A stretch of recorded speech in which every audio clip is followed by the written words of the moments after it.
नमस्ते, आदाब। मैं सैयद साजिद, आप देख रहे हैं MBN न्यूज। जिस तरह मुमरा कलवा में जो कल रिजल्ट आए हैं और जो उम्मीद से ज्यादा लीडिंग अवार्ड सबको मिली है, उसी को बधाई देते हुए हमारे साथ ग्रामीण शरद पवार चंद्र पवार के पार्टी के अध्यक्ष जीवन वालिनकर हमारे साथ मौजूद है। उनसे बात करेंगे कि किस तरह अवार्ड साहब की जीत को ये मानते हैं और किस तरह अवार्ड साहब ने लोगों के बीच में आकर इस बार मेहनत की है, तो उस पर हम बात करेंगे। जीवन भाई, आपका बहुत बहुत स्वागत है हमारे चैनल पर। कल जिस तरह अवार्ड साहब को लीड मिली है, उस पर क्या कहेंगे?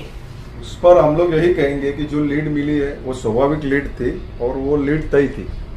जिस तरीके से 15 साल लगातार मुमरा कलवा का विकास जो अवार्ड साहब के माध्यम से हुआ है, वो तारीफ काबिल है।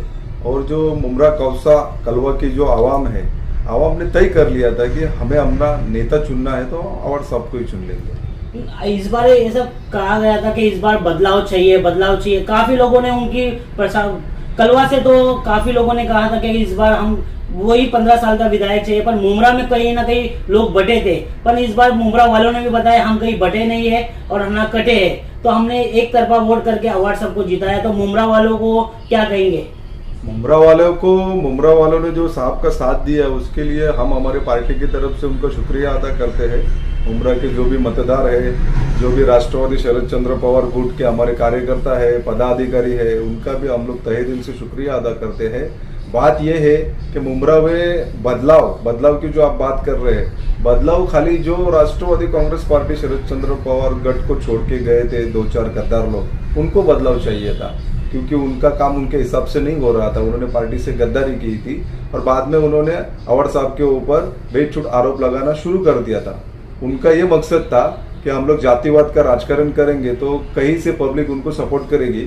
लेकिन मैं मुमरा कौसा के आवाम का बहुत शुक्रिया अदा करना चाहता हूँ कि उन्होंने ये इलेक्शन में साबित कर दिया कि इलेक्शन जो होता है जातिवाद से नहीं, काम से होता है। जो आदमी हमारे काम का है, वो किसी भी जाति का हो, हम लोग उसको सपोर्ट करेंगे। जीवन भाई, अभी मैं आपको एक बात पूछ रहा कि जिस तरह कलवा मुमरा का जिम्मेदारी पड़ी है अवार्ड साहब पर, अभी पूरे महाराष्ट्र की जिम्मेदारी पड़ी है। जिस तरह उनकी पार्टी का परफॉर्मेंस आया है और काफी सीट कम आई है, तो महाराष्ट्र में क्या अवार्ड साहब की कितनी मेहनत आगे काम आएगी? क्या हमने तो ये भी देखा है कि कई ग्रामीण एरिया में कुछ अवार्ड साहब से नाराज भी है, तो किस तरह ग्रामीण लोगों को अवार्ड साहब अपनी उनकी पार्टी को अपने उसमें लेंगी? सबसे पहले मैं आपके माध्यम से चाहता हूँ कि ग्रामीण इलाकों में अवार्ड साहब से कोई भी कार्यकर्ता नाराज नहीं है। ये बात आपके माध्यम से मैं क्लियर करना चाहता हूँ। और जो भी जनमत महाराष्ट्र के जनता ने हमारे पार्टी के लिए दिया है, उसको हम लोग ने मान लिया है, क्योंकि एक लोकशाही है और लोकशाही में जो इलेक्शन होता है, इलेक्शन के जो रिजल्ट आते हैं, उसको मानना हम लोग हमारा कर्तव्य समझते हैं। तो जो भी अभी हम लोग चिंतन करेंगे कि पार्टी महाराष्ट्र में क्यों नहीं चली और कहाँ से मतलब हम लोग कमजोर पड़ गए, तो उसका चिंतन हो जाएगा और उसके हिसाब से फिर आगे काम किया जाएगा। ये ऐसी क्या कमी रही जो महाराष्ट्र में इंडिया गठबंधन को इतनी कम सीटें मिली और इंडिया अलायंस को जो दावे किए जाते हैं इस बार इंडिया अलायंस के मुख्यमंत्री बैठेंगे, तो ये ऐसे क्या कमी थी? कहाँ चुक गई इंडिया गठबंधन? इंडिया गठबंधन कहीं पर भी नहीं चुकी है, क्योंकि 4 महीने में एकदम रिजल्ट उल्टा आया है। इसका मतलब आप लोग पत्रकार हो, आप मीडिया वाले हो, आप लोग जानते हो कि क्या हुआ है। यहाँ पर ईवीएम का मशीन का क्या सेटअप है, उसके बाद में पैसों का क्या सेटअप है, सब आप लोग जानते हैं। आपके माध्यम से मैं यही कहूंगा कि ये इलेक्शन में पैसा जीत गया है और काम हार गया है। तो सिर्फ ईवीएम का ही हमेशा ठेका फोड़ा जाता है, ईवीएम के घोटाला। तो झारखंड में क्या हुआ? देखिए, झारखंड में जो हुआ, झारखंड एक छोटा स्टेट है। आप लोग समझते नहीं है कि यहाँ पर जो बीजेपी की पॉलिटिक्स है, वो अलग पॉलिटिक्स करते हैं। जहाँ पर भी छोटे स्टेट है, वहाँ ये लोग कुछ भी सेटअप नहीं लगाते हैं। जो बड़े स्टेट है, वो उनके ताबे में लेने के लिए किसी भी हद तक ये लोग जाते हैं। अभी सुबह 9 बजे में जब 50-50 पे मसला चल रहा था, तो आधा घंटे में ऐसा कौन सा इतना वोटिंग ज्यादा हो गया कि वो लोग 200 पार कर गए? ये आप लोग समझो ना। अभी आने वाले दिनों में राष्ट्रवादी की किस तरह ताकत बढ़ाई जाएगी, किस तरह का आप लोगों का रोल रहेगा राष्ट्रवादी को बढ़ाने? शरद पवार, देखिए, अभी हम लोग हमारे जो इलाके में है, कल्याण ग्रामीण हुआ, मुमरा कलवा मतदार, या पूरा ठाणे डिस्ट्रिक्ट में चिंतन बैठक होएगा। उसके हिसाब से हमारे पार्टी के जो वरिष्ठ नेता है, उनके डायरेक्शन के हिसाब से फिर पार्टी का काम हम लोग आगे बढ़ाएंगे।